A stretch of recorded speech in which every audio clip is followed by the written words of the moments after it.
Donc voici deux fonctions f et g. La première, on vous demande de trouver l'ensemble de définition de h qui est égal à g rond f. Je vous ai dit que tous les domaines de composés, on le fera ensemble en classe. Donc qu'est-ce qu'il me reste à faire? Il me reste à calculer h. Et on vous dit que h, c'est g rond f de x. Petit dessin, on va partir de x. On fait f. Puisque c'est g après f, hein, g rond f. F, qu'est-ce qu'il fait? Il fait x plus 3 divisé par x plus 1. Ensuite, on va appliquer la fonction g. Alors là, que fait g? G, ça prend ce qu'on lui donne, ça divise par ce qu'on lui donne plus 2. Alors, ce qu'on lui donne ici, c'est x, mais moi, dans mon cas, ce qu'on va lui donner, c'est tout ça.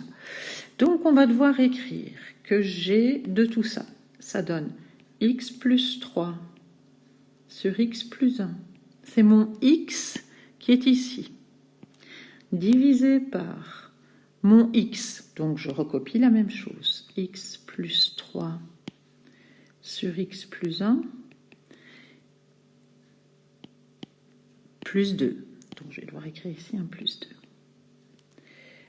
Voilà. Alors évidemment, on ne laisse pas cette horreur comme ça. On écrit ça de manière simplifiée. Pour ça, pour l'instant, je laisse le numérateur tranquille. Et au dénominateur, je vais mettre, comme c'est une fraction, je vais mettre au même dénominateur. Donc ça donnait x plus 3, plus 2 fois x plus 1, le tout divisé par x plus 1. Alors, avant d'effectuer quoi que ce soit, je vais simplifier l'expression qui est la plus longue ici.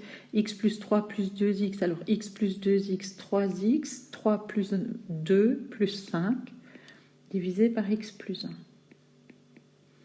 Et enfin, diviser par une fraction, c'est multiplier par l'inverse. Donc, je vais pouvoir écrire ça comme x plus 3, divisé par x plus 1, fois x plus 1, divisé par 3x plus 5. Et je vais pouvoir simplifier le x plus 1 et le x plus 1.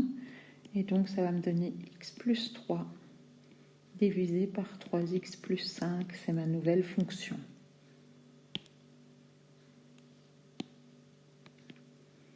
Je répondrai à la question 2 en classe parce que j'ai besoin de calculer mes domaines de définition pour y arriver. D'accord? Donc là, c'est important. Donc attention, on fera ça en classe.